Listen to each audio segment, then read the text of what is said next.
Welcome to the Old Time Radio Westerns. I'm your host, Andrew Rines, and I'm excited to bring you another episode absolutely free. This is one of over 80 episodes released monthly for your enjoyment. Now, let's get into this episode. Now, as gunshots echo across the wind-swept, snow-covered reaches of the wild Northwest, Quaker Oats, the giant of the cereals, presents Sergeant Preston of the Yukon. It's Yukon King, swiftest and strongest lead dog of the Northwest, blazing the trail for Sergeant Preston of the Northwest Mounted Police in his relentless pursuit of lawbreakers. On King! On, you husky! Gold discovered in the Yukon. A stampede to the Klondike in the wild race for riches. Back to the days of the gold rush, with Sergeant Preston and his wonder dog, Yukon King, as they meet the challenge of the Yukon. Brought to you by Quaker Oats.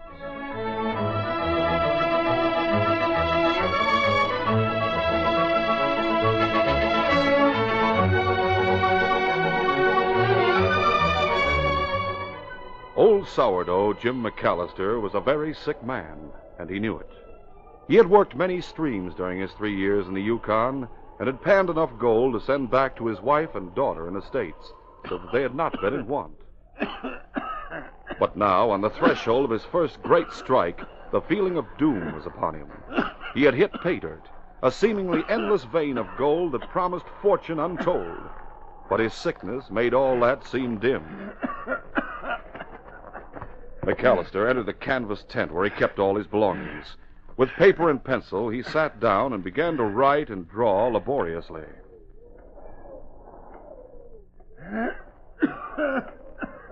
Jim McAllister almost collapsed as a new outburst of coughing convulsed him.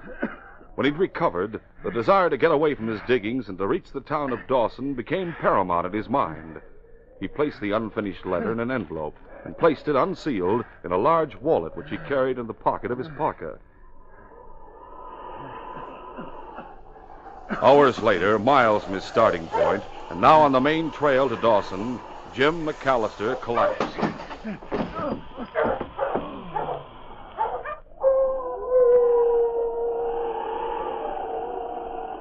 Clay Barnum and Joe Carter, after a summer and autumn of ill fortune in the gold fields, were heading south to Dawson when they saw through the driving snow a blur of off-color against the whiteness. Ho, ho, ho there! Ho, ho! They stopped their sled a short distance from the spot where Jim McAllister lay sprawled in the snow beside his wailing dogs. Clay Barnum bent over the old man. He felt his head, his pulse, and placed his hand inside the man's parka over his heart. Then Barnum stood erect. Hey, it's Jim McAllister. He's dead. Stabbed or shot? Huh? Oh, I don't think so.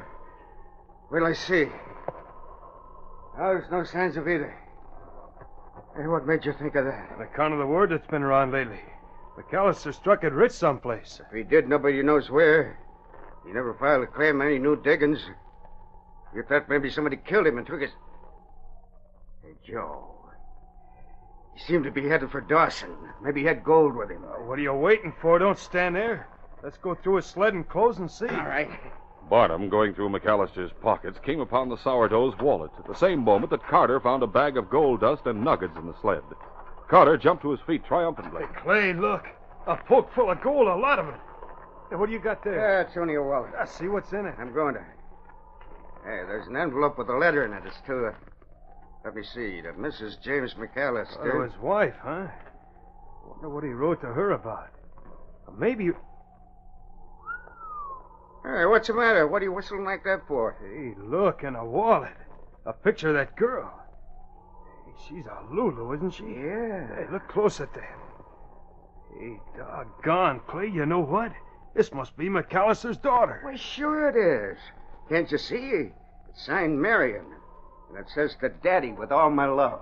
Intent on the picture in the wallet, both men neglected to hear the approaching sled and dog team until it loomed out of the storm and came to a stop. Look here. Hey, what? Clay, it's money. Quick. Let me see that bag of gold stick in your pocket. Yeah.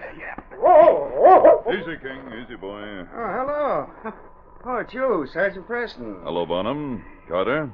What have we here? Jim McAllister's, Sergeant. We just came upon him. He's dead. McAllister dead? Oh, yes. No doubt about it. Poor fellow. Yeah, he was a nice old guy. He didn't like people That much. wallet in your hand and that letter, are they yours, Bonham? The wallet? Oh, these. No, they're, well, they were McAllister's. We were just looking through his stuff, just wondering if, well, you know. Yes, certainly. I know. Let me have them, please. The wallet? And the letter. The letter belonged to McAllister, too? Oh, yeah, it's to his wife. It wasn't sealed, so we were going to see it. If the letter is addressed to his wife, it wasn't meant for us to read.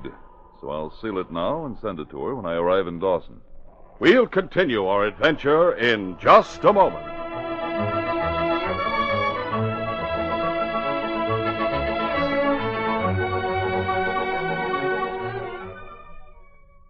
Right now, I want to ask you mothers and dads a question. Do you know why millions of folks over 35 years of age return to the breakfast of their youth? Well, Quaker Oats supplies more life-sustaining protein to help keep you energetic and alert than any other of 14 leading cereals. Yes, a leading state university made this amazing test on 14 nationally known cereals, both hot and cold, of all shapes and kinds. And in the report published in Food Research, a nationally known scientific journal, Quaker Oats is first in life-giving protein. And remember, for all its energy and stamina value, a breakfast of Quaker Oats, milk, and sugar is only 218 calories. So mothers and dads, for youthful vitality over 35, for that happy, chipper feeling that goes with good nutrition, start eating creamy, delicious, hot Quaker Oats every morning. It costs less than a penny a serving and cooks in only 2.5 minutes. Tomorrow, get a package of Quaker Oats or Mother's Oats, which are the same.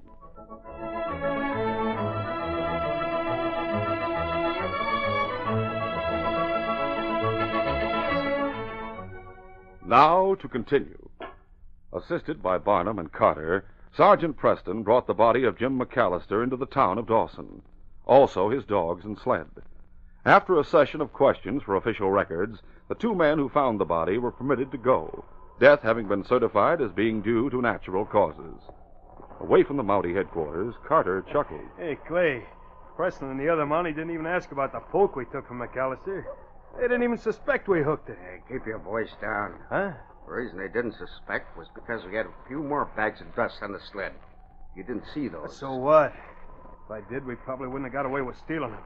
They'd expect to find gold on McAllister. They know we didn't make a strike. Gotta be glad we have this. You know, Clay, I wish I'd have slipped that girl's picture out of McAllister's wallet. Why? Oh, she was nice. I'll not forget what she looked like, believe me. Hey, here's a cafe. Let's go in, huh? At Northwest Mounted Police Headquarters, Sergeant Preston wrote a letter. When he'd finished it, he wrapped it around the letter McAllister had written to his wife and placed both in a large official envelope. Then he sealed the envelope, rose from his chair, and walked to where Constable Harris had arranged the dead man's effects. Here you are, Harris. This explains everything to Mrs. McAllister. Send it along with his things, will you please? Sure thing, Sergeant. Back in the United States, when they received Jim McAllister's personal belongings, together with a notification of his death, his wife and his lovely daughter, 20-year-old Marion, were heartbroken. But after a week, when there seemed to be no more tears that could be shed, the mother and daughter read Jim's last letter once more. Oh, it must have been terrible, the life he was forced to lead up there. Just think of it, Marion. He says that out of all the people he'd met, there wasn't one he'd trust. Except whoever it was he wanted to get in touch with, and in case he died. Yes, but chances are we'll never know who that was. Mother, it could be that Sergeant Preston. That was such a sweet, sympathetic letter he wrote. He said he knew Dad well and that he admired him. But he didn't say that he knew where your father's mine was, one he writes about in this letter. No one knew except Dad. And now us. Yeah, we still don't know. All we have is this map Jim drew. I can't make head or tail of it. There are some places that seem plain enough to me on that map. Oh? There's Dawson. Here's 40 Mile. And these are the mountains. And in here someplace is the mine. Yes, someplace. Are you able to make it out? No, but perhaps Sergeant Preston will help me. Sergeant Preston? You mean the man who wrote to us from Dawson? Yes. I'm going to Dawson City, Mother. Now, just a moment, Marion. If you do go, remember what your father says here about not telling a single soul where the mine is located. And that means anyone. No, Mother, I'll never tell anyone what's on this map. I'll memorize it and keep it in my mind all the time. And when I get to Dawson City, I'll go see Sergeant Preston at once.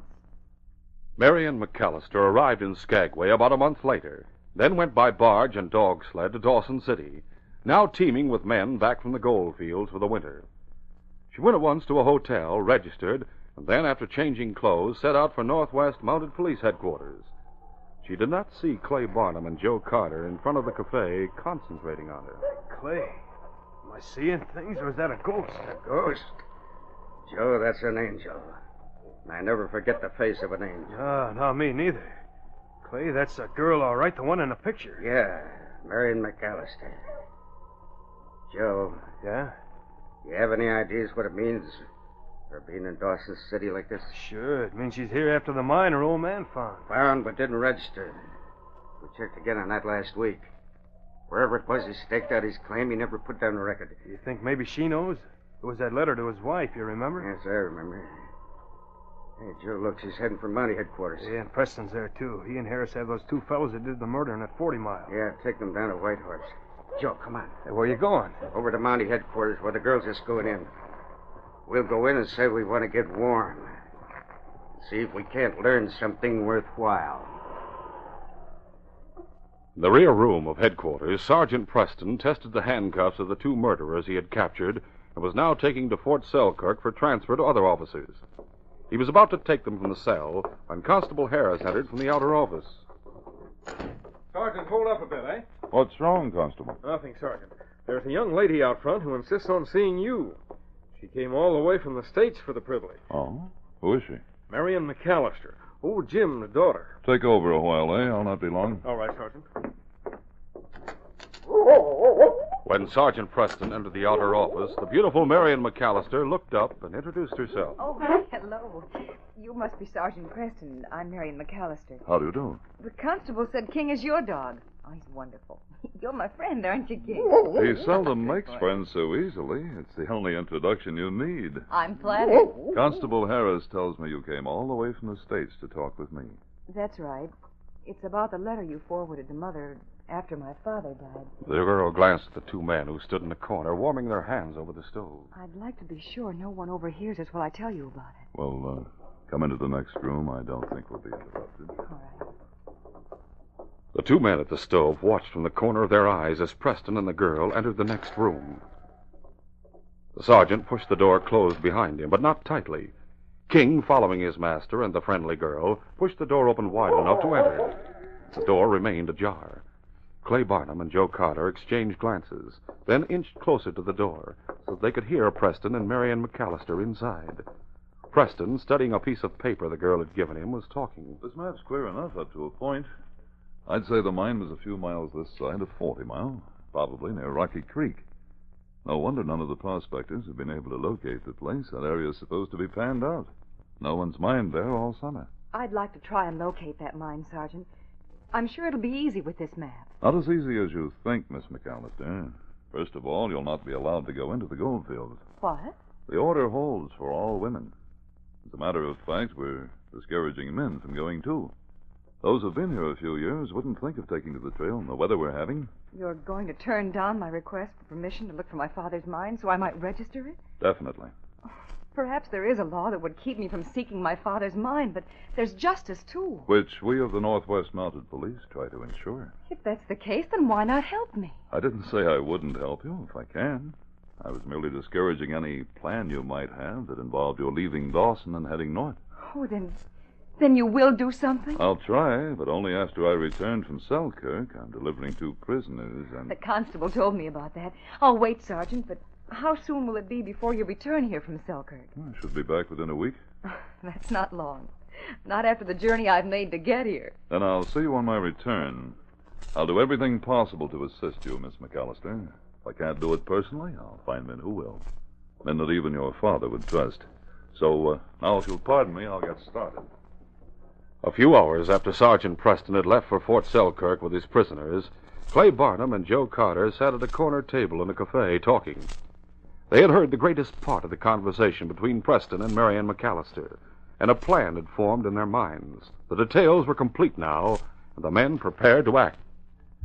Marion McAllister was greatly surprised next day when a clean-shaven and prepossessing young man came to her hotel room and introduced himself as a deputy from Sergeant Preston. My partner and I are always on special duty, never in uniform.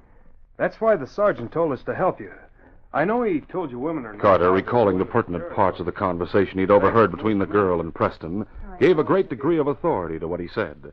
He outlined the supposed plans of Preston and added... And because it's not in strict accordance with the written law, we'll have to sneak out of town after it's dark. With me dressed in men's clothes, you said? Oh, that's right, miss. You couldn't very well wear any other kind in the weather we'll run into. I still don't understand. Sergeant Preston was so positive when he told me yesterday that I'd not be allowed to go on a search. Why, he said the law... The law bows before a beautiful woman, Miss McAllister. And don't forget, yesterday's not today. Sergeant Preston didn't realize that my partner and I would be in Dawson so soon. You'll be ready this evening, then? Yes, about 11. I'll have my clothes bought by then. Oh, but Mr. Carter... Oh, yes? I'm going to fulfill my father's last wishes. I'll keep the map. And only I shall give the instructions where to go, up to a point. Oh, we understand, miss. That's all right with us. That night, when the only sounds in Dawson City were heard in the rowdy cafes, Marion McAllister, bundled in men's clothes, topped by a parka, started out on the trail that headed north. Mush! Mush now! Mush there!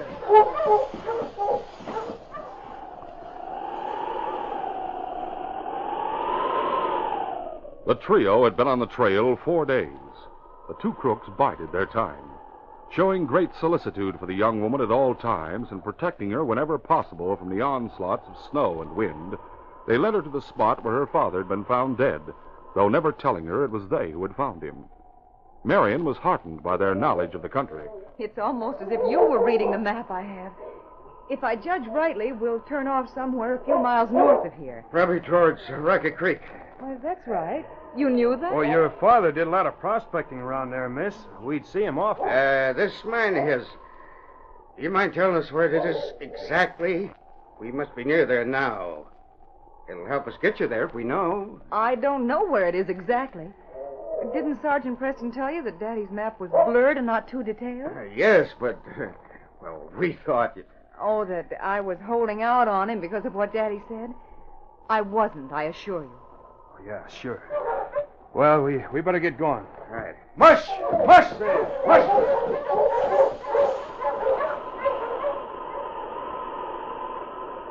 That night, as Marion McAllister lay inside her canvas tent, wrapped in blankets and her parka, the sound of whispers awakened her from her sleep. There was a tone about them that seemed to set off an alarm in her brain. She bent forward with her ear to the tent flap and listened. Joe Carter and Clay Barnum were ready to search Marion McAllister's sled. I tell you, the mine has to be somewhere around here. I heard what Preston said when he was reading the map that day. All right. I don't believe that stuff she told us about not knowing where the exact spot is. That's why I want to look through her things. That's a waste of time, I tell you. She has the map on her somewhere. And I'm not going to give it to you. Oh, what? Well, now. You heard us talking? I did. You're not very smart, you two. And you're not very smart either, Miss McAllister. If you were, you wouldn't have busted out of your tent like you did. Come here. Keep away from me. Come near me and None of that, Curly. What do you got there? No. Well, a gun, huh? Give it back to me. Give it to Hold me. still. I'll give it to you. Shut up. Barnum grabbed the girl around the waist with his right arm and placed his left hand over her mouth. She's a real wildcat, listen, Joe. Get a rope and a sled. Right. We'll have to tie her hands and ankles. Come on, hold still. Easy now, miss. No one's going to hear you. We'll continue our adventure in just a moment.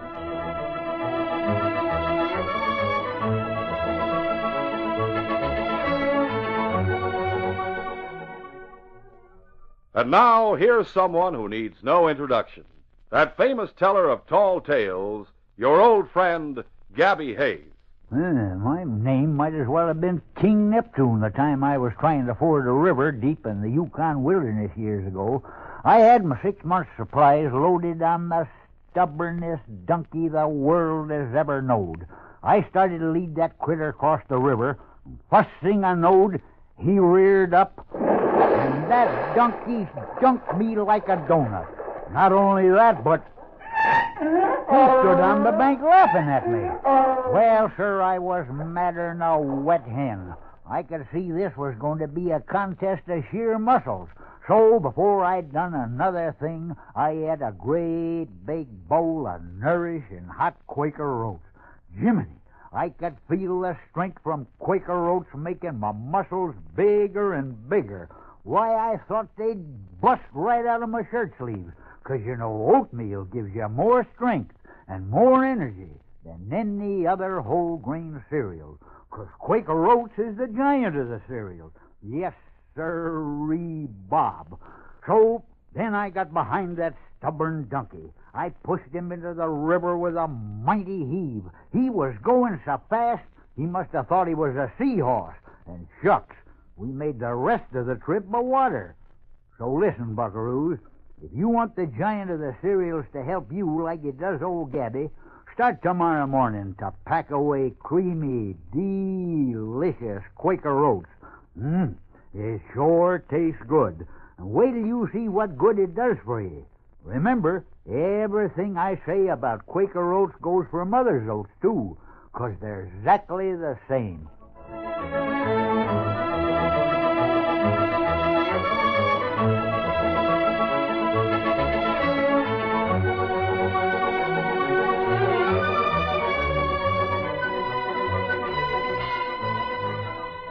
Now to continue. Sergeant Preston arrived back from Fort Selkirk that evening, 2 days ahead of schedule. When he inquired for Marion McAllister at her hotel, the clerk gave him surprising information. She checked out, Sergeant, 4 days ago. Oh? Going back to the States, eh? No, I'm sure she hasn't. She bought herself some men's clothes, trail stuff, and took off with Joe Carter and Clay Barham. I saw him leave. Joe Carter was here? What'd he do? What'd he tell her? I have no idea. All I know is what I told you. Just 4 nights ago, she checked out and went north. I couldn't figure how she expected it. Hey, Sergeant! I can't wait, Pete. Thanks for the information. Less than an hour later, Sergeant Preston, with his huskies and sled ready, prepared to leave headquarters. King stood beside him as he spoke to Constable Harris. There's only one place they'd head, and that's up toward Rocky Creek, where her father's mine must be located. I don't understand it. Why would she leave with them if you told her to remain here? That's what I intend to find out. Going to keep on the trail till I catch up with them. King, up front, boy. All right, on King! On, you husky! Good luck, Sergeant.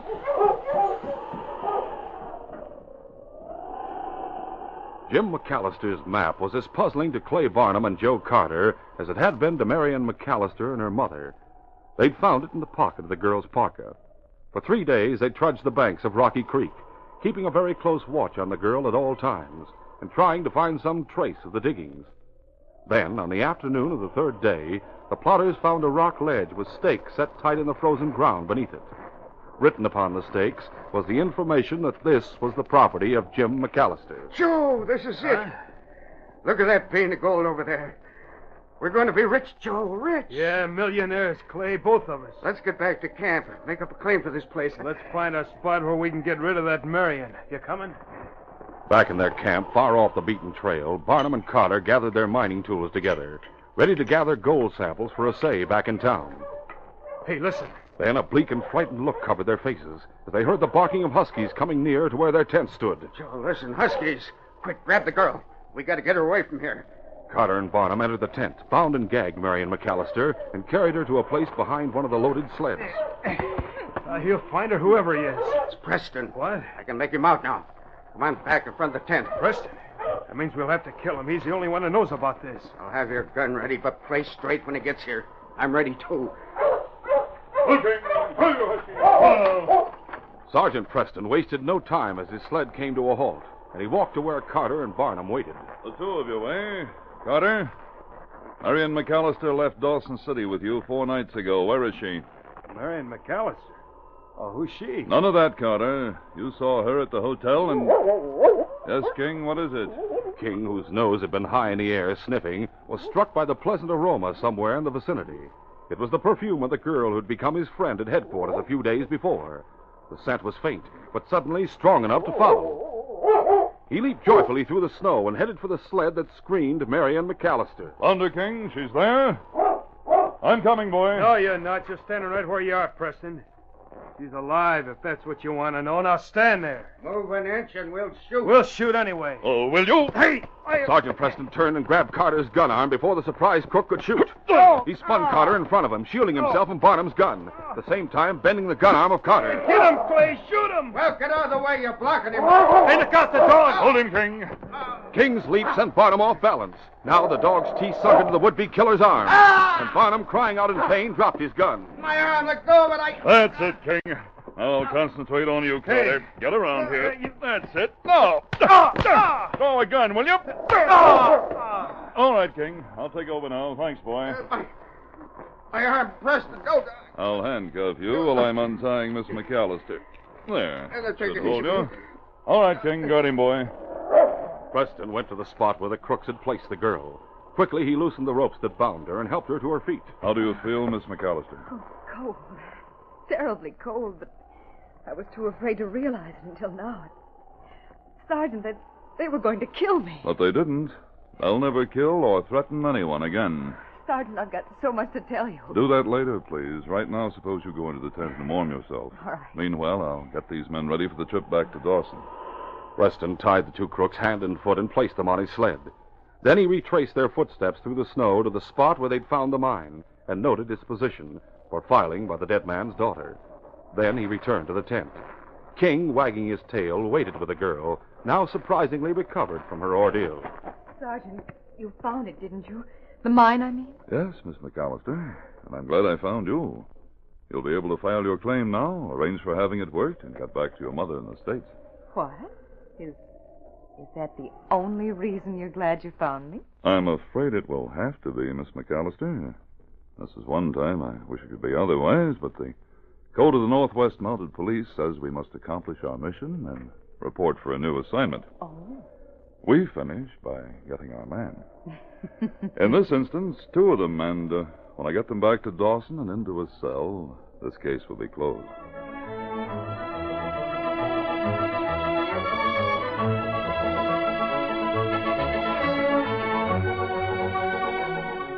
Sergeant Preston will return in just a moment with a word about our next exciting adventure. This is your friend Aunt Jemima suggesting for breakfast, for lunch, or for supper, serve Aunt Jemima pancakes. Yes, folks, only Aunt Jemima pancake mix gives you Old South goodness and the lightest pancakes ever. For a wonderful supper tonight, just add milk to Aunt Jemima pancake or buckwheat mix and bake golden fluffy pancakes. For breakfast, for lunch, or for supper, serve Aunt Jemima pancakes.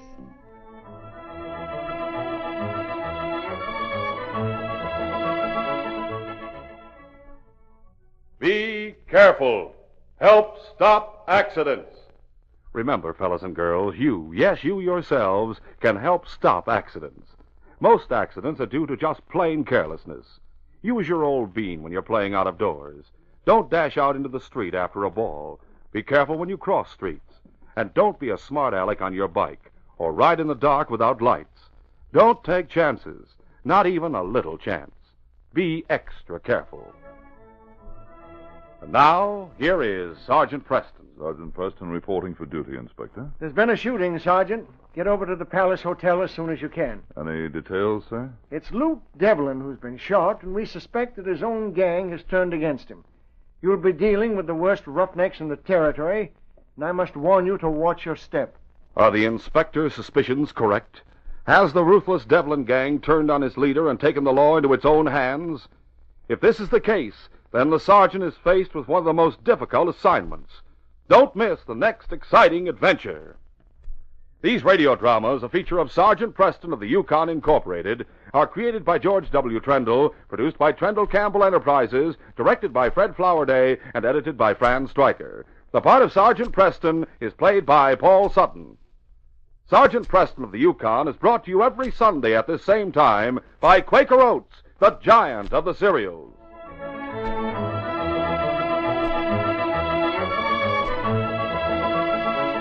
This is J. Michael wishing you goodbye, good luck, and good health from Quaker Oats, the giant of the cereals. So long. This is the Mutual Broadcasting System.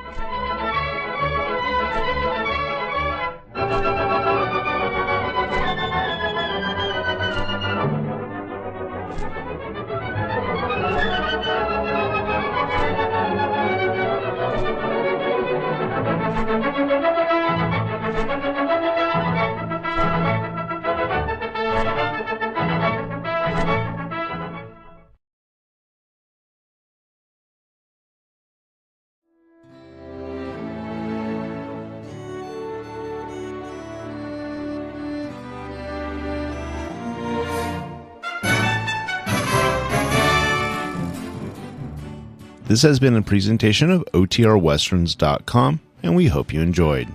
Please take some time to like and rate this episode within your favorite podcast application.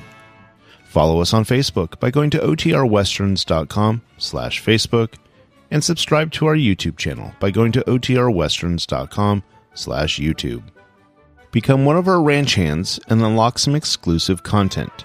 We want to thank the following ranch hand, Steve, who joined us recently. You too can join by going to OTRWesterns.com/donate.